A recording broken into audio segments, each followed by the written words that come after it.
The disappearance of 12-year-old Jayden Smith has taken a heartbreaking turn after Manchester High Principal Jasford Gabriel revealed the boy emptied his savings and bought extra food before vanishing last Friday.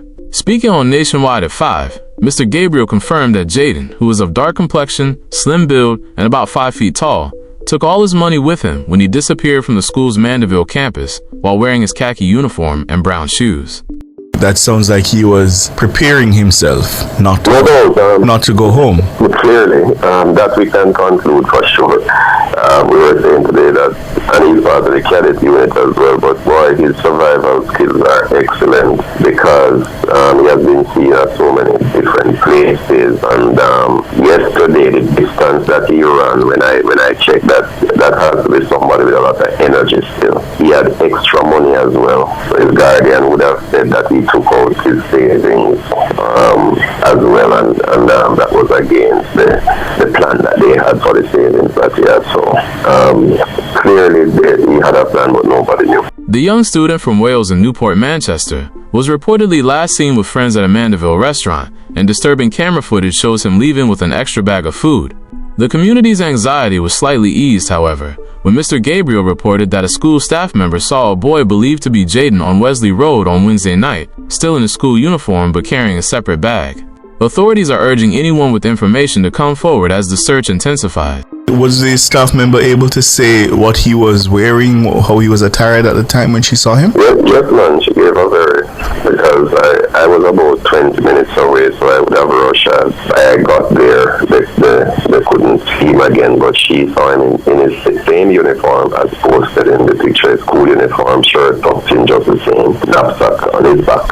But this time she said he had another bag in his hand as well, so they are surmising that maybe he was heading towards the town to get food or something, because he would have been about less than 5 minutes now from the nearest food place on the Wesley Road. Let's turn to CVM for their report on the issue. More than 100 students and staff from Manchester High School have joined in the search for 12-year-old Jayden Smith, who went missing last Friday. Police in the parish have told CVM News that the boy was spotted last night by a search team.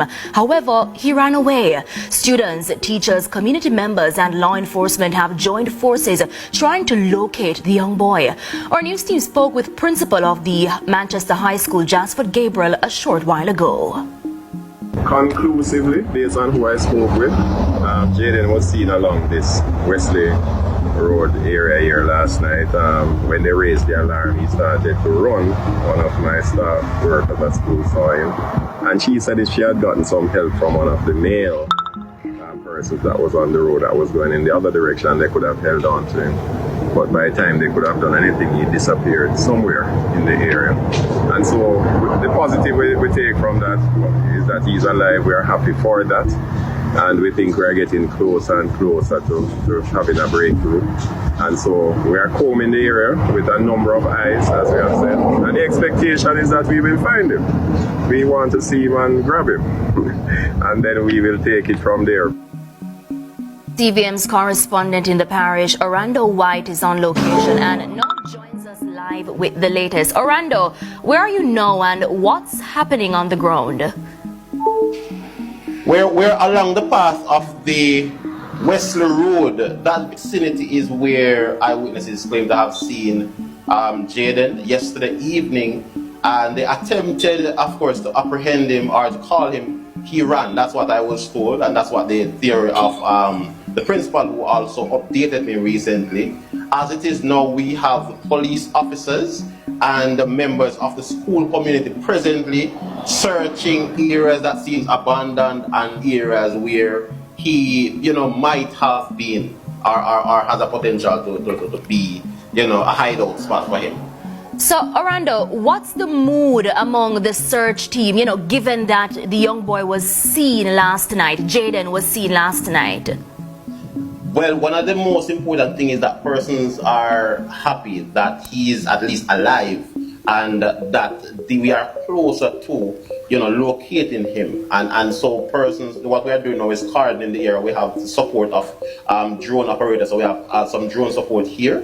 Coordinating the areas. Different aspects of the search party are spread out along the perimeter, and we are searching effortlessly. But persons are hopeful that at some point soon he will be found and taken in to, be given the necessary care.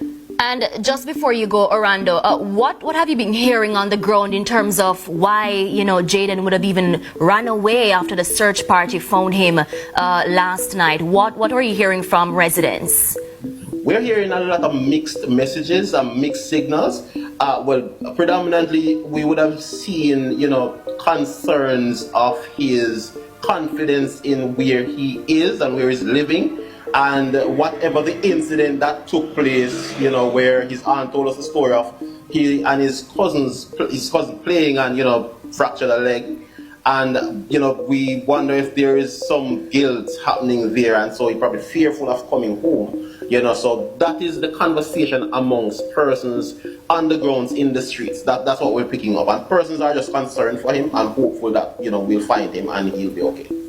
All right, thank you so much. That's Orlando White, CVM's correspondent in Manchester. Of course, we're going to be tracking this story and we'll have later updates later in CVM News at 7. Now, again, law enforcement are reminding the public that anyone with information on the whereabouts of Jayden Smith is asked to call the Alligator Pond Police at 876-224-3113.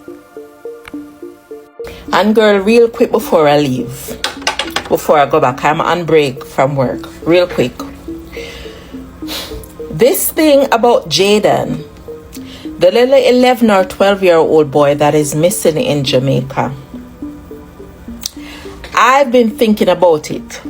One of my mutuals on here, thank you Auntie Dan, sent me this clipping about this little boy that the lady, she adopted her twin brother's son. And when she adopted the son, she, grew the son from, it's her nephew. Grow him up, he's very intelligent, all of these things. And it so happened that something happened in the house with him and another smaller child. And the child broke the foot.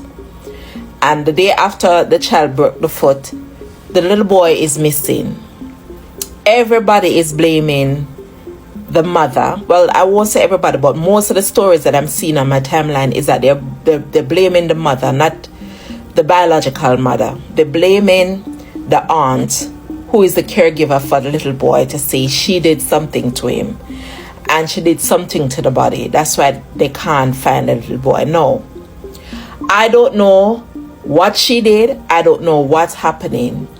But for the last 3 years, a lot of babies are going missing in Jamaica. Do you hear me? For the last 3-4 years, a lot of babies are going missing in Jamaica. And if that don't concern you, me no know what else. Boo and Kim can't concern me this morning. I've been sleeping and dreaming about these babies that are coming up missing in Jamaica.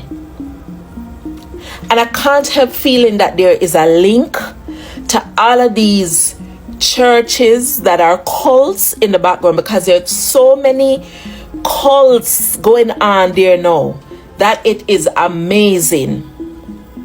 I can't help feeling like there is a link to it.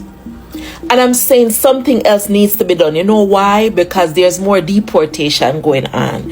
Jamaica is getting an increased amount of deportees going in from Scrum took over, won the election in the US. There's more deportation going down. And a lot of these deportees, they don't have a regularized list of child molesters for Jamaica. They don't have a list, a registered offenders list. So that when one is deported to Jamaica and they go into Westmoreland, immediately the community in Westmoreland knows. So when these children come up missing, the police can go and question those persons. Let me tell you something. With a string of missing children, if the Jamaica Constabulary Force cannot manage it, call in Scotland Yard. My God, just this morning, I was reading where Jamaica is, they're they're looking into their relationship. They're resuscitating the relationship with China. Well, ask the Chinese government to help you with their technology. Help with the technology to see if they can trace these children. A lot of these children have cell phones. I don't know which child in Jamaica don't have a banger. And these things emit signals on the cell tower. And you're telling me that only can't trace the last whereabouts using these things called cell phone? Since you're resuscitating these relationships, utilize them well, no man. Governments, utilize it well. Too many children are going missing. And I'm not saying it is linked to some of these churches that say them as Christian, but them is cult in the background and a Christian and a church.